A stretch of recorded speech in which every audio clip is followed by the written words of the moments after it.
Yo, what is going on YouTube? It is your boy GZTV, and we are back with yet again another Dexter Original Sin episode review. We are now halfway through the season. We have episode 5 to talk about here. F is for fuck up. There's a lot of fuck ups, there's a lot of conflict, there's a lot of down in the dumps people in this episode. That's really what it's about. It's a pretty depressing and defeating episode. Just kind of summarizing, the episode lacks momentum in the main investigation and shifts focus to Dexter's reaction to a big mistake. We're not really talking about the judge's son case anymore. They kind of shift the focus off of that, which I don't know if I really like that or not, because it already seems like we're kind of behind on that with 5 episodes to go. Dexter and Harry's complicated bond is well developed, though, providing insight into the characters and setting up future conflicts. That for sure was good. I think the dynamic between Dexter and Harry is at an all-time high here, especially for where we're at in the show, and I'm sure it's only going to get better. New characters introduced do not have enough screen time to shine, including CSI Expert and Miami Metro Chief. There are some new characters that kind of got brought in here, and I really hope that they give them some shine. I know there's a lot of characters in one season to kind of introduce, but you got renewed for a second season now. I guess I would be fine if some of the characters were left out in the storyline. I'm not really sure. The show hits the halfway mark of its debut season in decent fashion, I will say, with Dexter trying to cover up the death of Mad Dog, while Harry comes to terms with a mistake that leads to the release of a dangerous criminal. And I think this is a very interesting episode because multiple characters are fucking up. I think that is a really strong point here, is that Dexter's not only making mistakes, but Harry's making mistakes. They can kind of bond over it. They kind of talk about it a little bit. So in the 70s timeline, Laura Moser's affair with Harry continues while he receives some surprising news from Doris that is really going to affect some things. This episode was directed by Michael Lehman and written by Alexandra Franklin and Mark Buzinski. Again, just letting you know, and man, the affair with Harry and Laura, and that kind of getting collided with the whole Doris situation and her getting pregnant. That's what happens, of course. This is a spoiler review. I don't think I'm really going to hold much back because this has been out for like a half a year. So there you have it. Obviously, it came out January 3rd. It's called F is for Fuck Up. The 5th entry in the first season is entertaining, but strangely deviates from the main Miami Metro investigation, which is quite jarring. Again, it's something I haven't quite come to terms with. Like, they really did kind of just deviate themselves from that path, and I'm not sure why. That was one of the more interesting, well, it is the main storyline of the season. It's one of the more interesting things that they had to offer with this show. And that's one of the main things that makes a Dexter season interesting anyways. Like, there's a big bad out there, they gotta solve the case. You have the ice truck killer, you have the Trinity killer, Dexter's the Bay Harbor butcher, you have all of these people.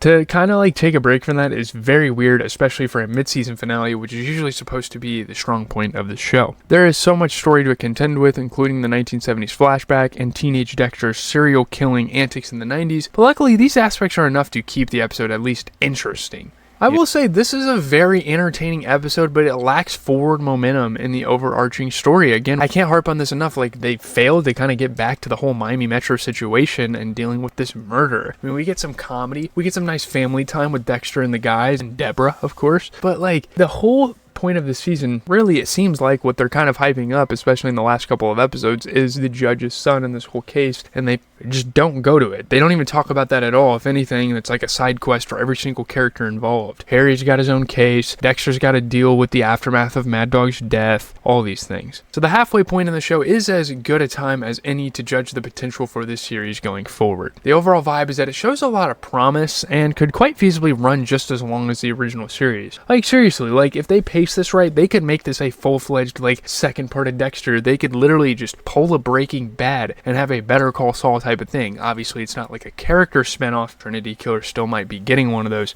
but like, it's a full-on prequel. Like, we might be getting 3, 4, maybe 5 seasons of this damn thing, which is incredible. We already have 2 seasons in the work. Well, 2 in total. It's awesome. However, this episode does show some signs of narrative strain, especially in relation to the big investigation of the season. Again, that's really kind of the critical point. That's really just what everyone is talking about. Like, why did we stop talking about this case that got so interesting? We barely even know anything about it at all. You guys did enough to get us intrigued, and then they just kind of snatched it away. I'm not really sure why they did that. The original series and New Blood both had a very distinct format, which finally balanced Dexter's side kills with an overarching police investigation into a big bad villain. We've kind of discussed this before. That's kind of the formula for a season of Dexter, and that's why it's one of the most successful, one of the best shows of all time, because it's got a formula to it. It's formatted very well, and it's paced very well throughout the season, and they execute that well. But here, I don't know, this episode definitely took some of that away. Whether it was, the Trinity Killer, Ice Truck Killer, Dexter had a big target he had to bring down. Like, he had the overall villain. Like, again, he'll have the monsters of the week. He'll go kill some random person that, like, committed a crime back in the day. It's a side quest, but you have to have a main story as well. You can't have a bunch of side stories come into one. We've seen movies do that. We've seen TV shows do that very unsuccessfully, and I hope that's not what the direction the show's going to continue to go in moving forward. And this show had set up a mystery big bad with the kidnap and murder of a judge's young son, but this episode completely drops it in favor of the aftermath of Mad Dog's death and Harry's reaction to it. Elsewhere, the 70s flashback take up a large chunk of the runtime while still providing a compelling backstory to Dexter's origins. I mean, it's fine. Like, I like the backstory. I like the flashbacks. I like the other storylines. It's just maybe less screen time for that and maybe find some room for the investigation. I don't know. These elements in the show are very strong, so there isn't too much to worry about in that respect. However, if the audience is going to care about the big case, the overarching story, and the role of Dexter's dark passenger in bringing the killer to justice, as he does every single season of the original show, it needs to feature prominently in every episode. And again, they failed to do that. And again, it's a very strange strategy because we know mid-season finales are supposed to be the one. They're supposed to be the ones that, bam, like, you stay in tune with it. The non-existence of this storyline feels like a huge misstep by the writers. In addition to this, the new characters don't get enough screen time to shine, namely Sarah Michelle Gellar's CSI expert Tanya Martin. She barely is on the fucking screen. And Patrick Dempsey's Miami Metro Chief Aaron Spencer. Like, these are two major fucking characters apparently in the original storyline, and they don't show up enough. And that's because the investigation isn't shown at all this episode. Both feature sparingly, and they don't really do anything of note, really.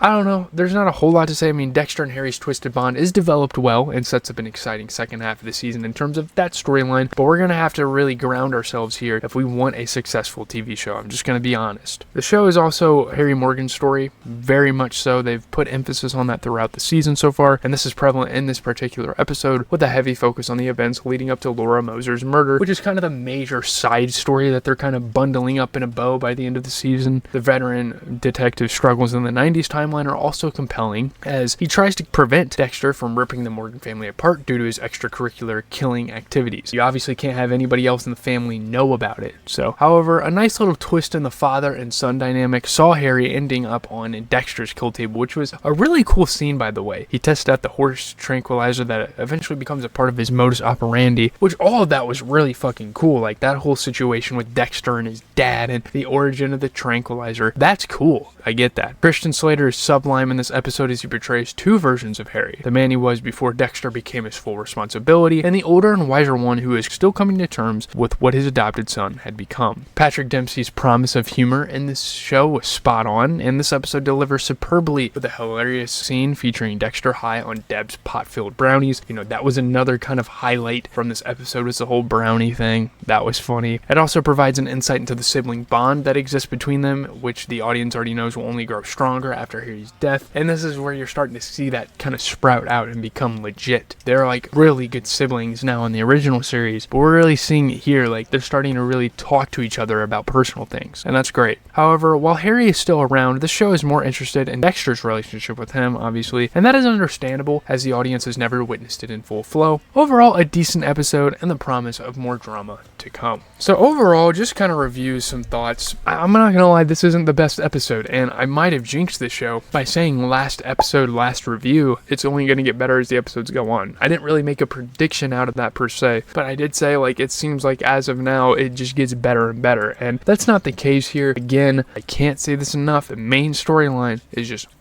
boom, it's just out of here. I don't know why they did that. Still, it's not a huge deal, really. Like, I didn't full on notice it until I was kind of thinking about it after the episode, because obviously the other storylines are fucking great and they're interesting enough to keep me like glued to the television screen. But I like Tanya Martin. I'm starting to like her as a character, and she's got a coworker vibe, and I like it. Aaron Spencer, decent potential as a captain of this police force, one of the most busy police forces in the fucking world with Miami Metro Police. Like, come on. And he does good in the scenes he's featured in, but very lackluster. I mean, even like Vince Masuka and Angel Batista, none of those guys really get screen time in these episodes, and it's like, come on, man. They found a way in the original series to do that pretty well while maintaining the main story. It's just, they need to format it a little better. They need to divide and conquer and kind of take on the episodes as they go. Really just using a huge chunk for flashbacks and Dexter and Harry, I don't know if that's the greatest strategy in the world, but I'm just going to leave it at that. Leave a like, comment, and subscribe. As always, this has been your boy GZTV. I don't know when this video is going to come out, by the way. I have work. I should be able to get it done before I go on vacation, but we will have to see about that. I have plenty of time tonight to record it, but I also kind of want to watch the basketball game. I have to work out. I have to do all these things. I got to keep up with this healthy lifestyle. But anyway, follow the socials. I'm going to pop them up on screen right now. You guys have been showing a lot of love to a lot of my shorts and videos, so I really appreciate it. But with that being said, I'm out. Peace.